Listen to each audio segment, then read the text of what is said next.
Hey everyone, excuse me, welcome to Willow's Whimsy. Thanks so much for stopping by.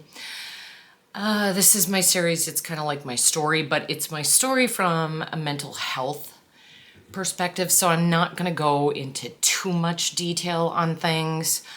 I'm thinking down the road, we'll look at that. So yeah, I do want to stop and just say very quickly, thank you to my new subscribers. I think that most of them are generated off my shorts, which I appreciate so much. And of course, in a short, you can't go into detail. It's kind of a day-by-day play for me over on the shorts. I tend to cycle through the same things, over and over, and I just give a little blurb about what that day is like. So thank you. Thank you. I would love it if you're new to this channel, if you would give this video a thumbs up, subscribe.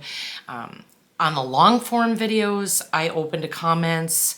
On the short form videos, not so much. I'll talk about that in another video, why I do that. Anyway, let's jump back into the story. This is the third one in the series. I try to keep these around 15 minutes, and I try to keep them interesting. One of the things, and I just want to address this, I kind of talked about it before, has nothing to do with this series, is that I feel like I really dumbed down my personality for these, and I need to not do that. If you like me, you like me. If you don't, you don't. I also have a horrible potty mouth, which I do try to kind of hold back on, but if it does fly out and that's something that's a non-negotiable for you, I understand. We swear in my family. We swear a lot. And speaking of mental health, there really is a lot of, there are a lot of studies that actually show it's good for you to swear. Anyway, so I talked about the fact that when I was 5 and my sister was 3, I had just turned 5 a couple months before. We were taken by the state of New Jersey. And my mother actually dropped us off, my sister and I, at this facility. If you've ever seen the movie with Russell Crowe, A Beautiful Mind, the hospital in that movie were the grounds of the facility my sister and I went to in New Jersey. You don't see it in the movie. It's behind the hospital. And I think that they've torn the building, not the hospital, but the building we were in down. I am sorry. This is one of my quirks with my videos. I put lip gloss on. I don't know if it's the shape of my lips or what, but I feel like it always gets caught in the corners of my mouth. Sorry. So it wasn't an orphanage. It was a place for kids in crisis.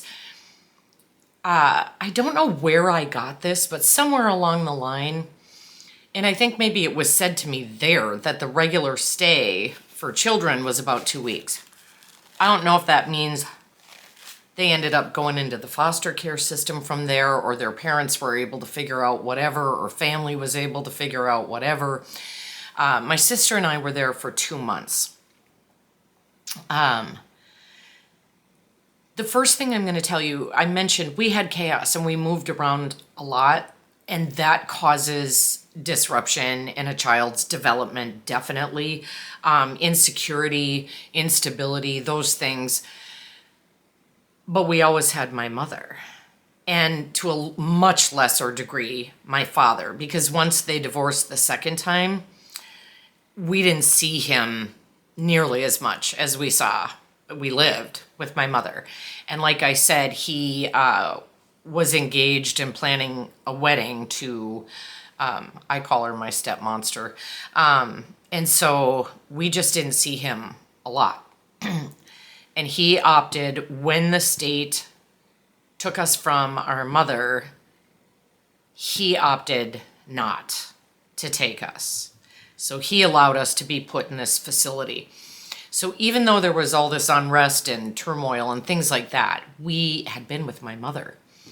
And I don't care what anyone says. When you take a child from their parents and you put them in this setting, whatever the setting is, that's PTSD right there, guaranteed. Fear and fear of the unknown. Even if your life is completely unstable emotionally, there's stability in that because it is the known. I know, but I'm just saying. Now, we were there for 2 months. We were not abused physically. Emotionally, yeah, big time. And so I just want to talk about that briefly for the sake of this video. I should also say that one of my diagnoses, and this just came within the last 3 years, is borderline personality disorder. Borderline is nature, so there are differences that can be seen in a brain scan, but it is almost 100% triggered by childhood abandonment and trauma. And boy, oh boy, did I have abandonment. And I was always a high maintenance little girl. I was high maintenance prior to this. Loved to be the center of attention. Didn't care if it was negative or positive. The consequences be damned. Was very stubborn. Was very, what's the word? I just wanted what I wanted, and I didn't care. I didn't care if I had to have a temper tantrum to get it. I didn't care if I had to be manipulative and mischievous to get it. And so you put two little girls in this situation where there's all these other children, right, who also have trauma and are going through it. And my personality, I'm just going to say this, at least through junior high school, was abrasive. And I cut off my nose to spite my own face with my attitude all the time. I was a know-it-all. You could not tell me what to do. Saying no was not something I comprehended. I was very... I had to be the center of attention. Didn't care how I got it. And sometimes I was very sweet and charming about it, and sometimes I was in your face. And adults didn't like me. Adults didn't like me for a really long time. I was a difficult kid. And I do know my parents came to visit me. It's funny because I don't remember my mom coming to visit, but my dad has passed now, but he did say that one of the times he came, my mother had come as he was leaving, and that, you know, she had these short shorts on and all this makeup and blah, blah, blah. And so I know she came because he saw it too and reported that back in later years. But I do remember him coming, and I don't remember him coming all the time. In fact, I only have memories of one visit. I'm going to give him grace and say he came more than once in that 2-month period of time. He brought my sister and I Barbies, and I looked it up and I was able to find the Barbie that he got us, and they do have some of this particular Barbie available on Etsy. I have a big attachment to my past, and there's a lot of dolls and a lot of toys and things that I gave up over the years that I wish I wouldn't have. And someday it's my dream to have like a meditation room, you know, but I want all those things in the room. It's just kind of like honoring my past, because my past is something that's hard for me.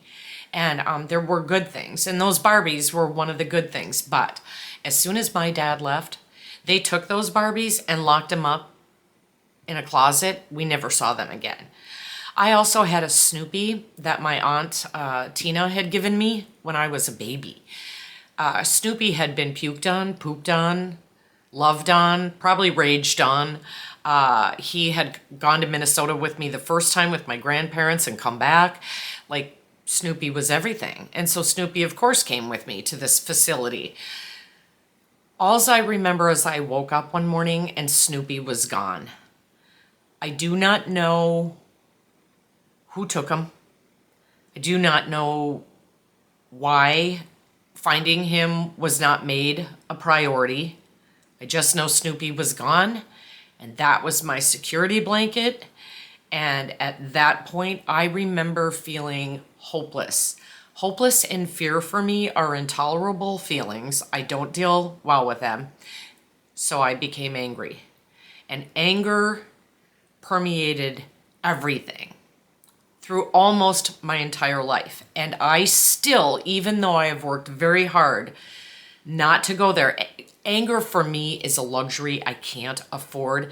I think it's a normal feeling for people who know how to process. It's a great indicator. Something's wrong, something's up.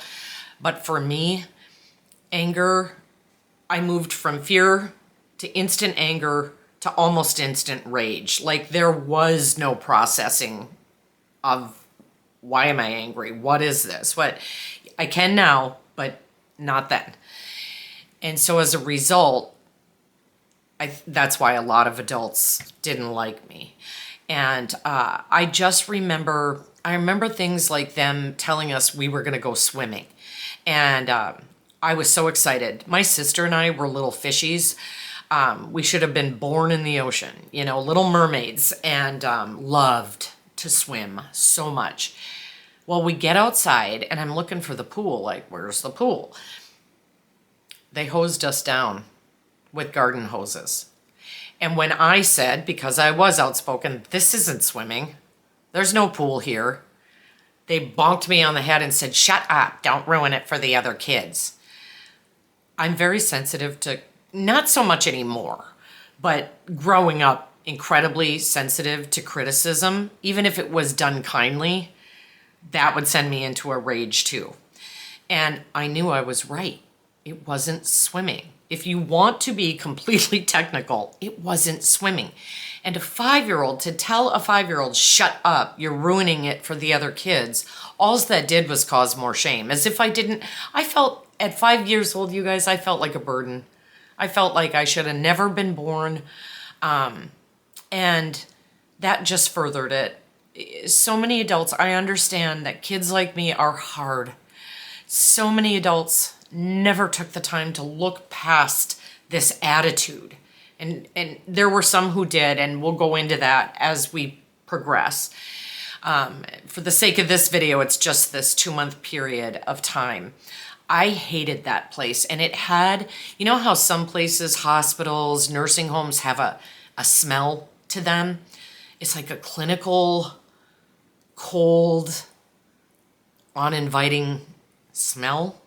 To this day, if I walk in somewhere, and this is a reaction, I can get over it quickly now, and it doesn't trigger me into fear, but it triggers me because I am put on alert. And then I'm able to go, you're not there, you're here. This is a medical setting. This is, but yeah, I can get triggered very quickly when I smell that smell. And so I'm missing my parents terribly. I'm crying for them. I'm wanting them. I'm looking at these other children. And of course, again, 5 years old, I'm sure some of these kids had gone through so much worse. A 5-year-old child doesn't know that. I knew my pain and my pain only. I was like that. I think it was normal at 5, but I kind of stayed like that. It was hard for me to, I don't want to say empathize. It just was always the Denise show. And I think too that somewhere in this period of time is where I developed a victim mentality. Why me? Poor me. Look what the world has done to me. Here's my story. It's terrible. And that was all important. It was the point of view that I lived my life from, that I reacted from. And behind the scenes, this is stuff that I've gleaned over the years. My stepmother did not want my sister and I. She's very nice to us when she used to come around the house trying to get my dad's attention. But the minute she snagged him, so to speak, Stacy and I became a liability, one that she didn't want. She did tell me years later, as I was holding my firstborn, newborn, in my arms, I gave your father an ultimatum. I told him I didn't want a ready-made family and it was him or me, and he chose me. We will go into that later because that deeply affected me. I was 22 when she spoke those words to me. And they also, like I said, created trauma later on. My understanding based on, so my father never apologized. My stepmother never apologized for all this chaos my mother did more than once over the years. And she even heard me speak and tell my story at a treatment center here in Minnesota, Hazelden, and heard me talk about my early childhood. And she had already said she was sorry, but they surprised me and she showed up there. And when we got in the car, she said, I'm so sorry.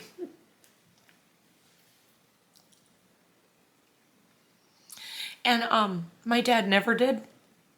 So, like I said, this is based on things that I have been told by others because my father never discussed our childhood with us. He never apologized. He never acknowledged the pain that was caused.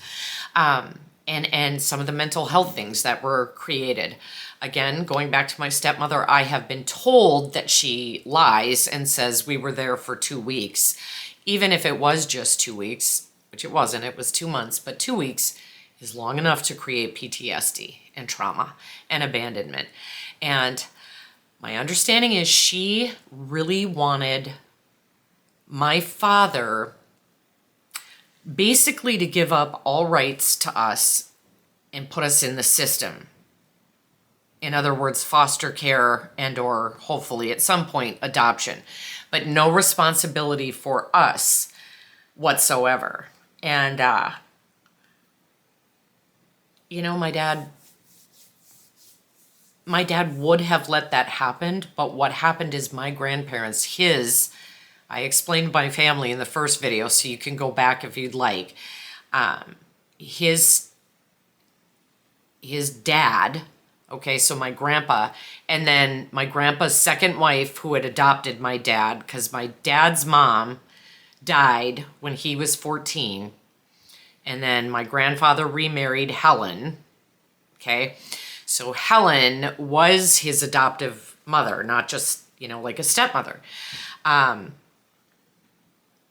What happened, and I saw the letter, and I wish I still had that letter.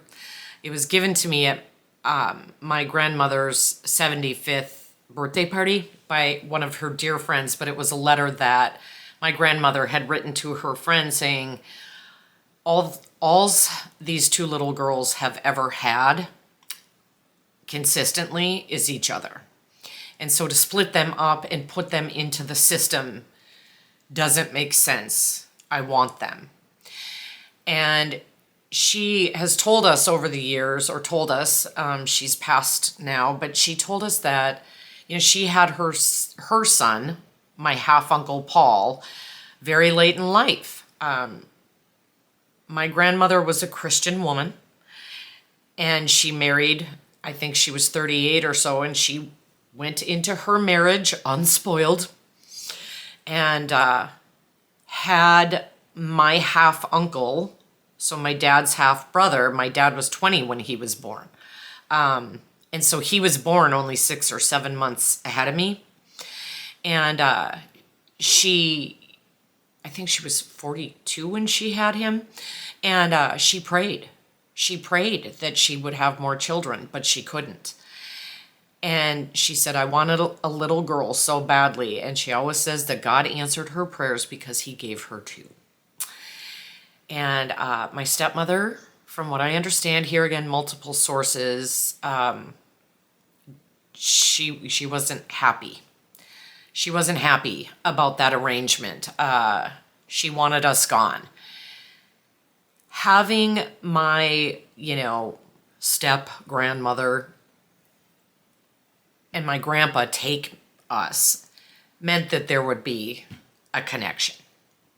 Meant that there would be some kind of, like, it would look bad if they didn't do something financial. They didn't do a lot. They did some. I've also been told about that.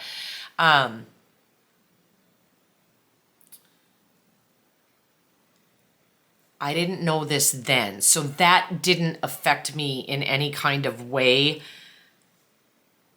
When they got married, she didn't want us at their wedding. We weren't a part of it.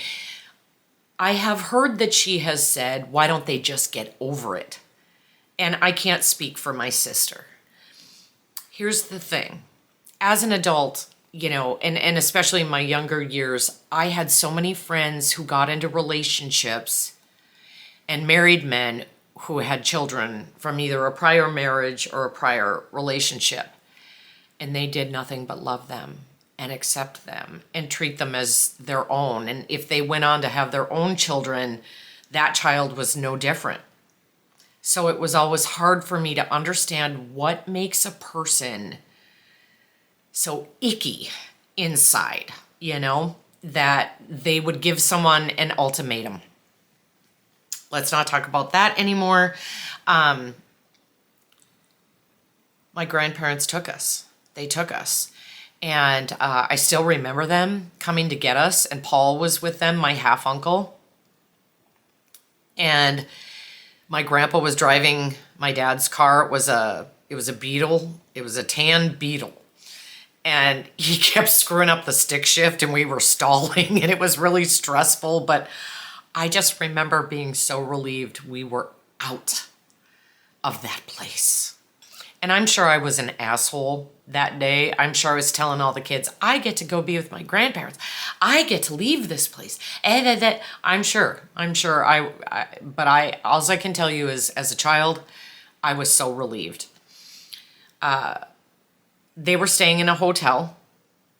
They went to my dad's wedding, to my stepmother, and my sister and I went with my mother to spend a last night with her.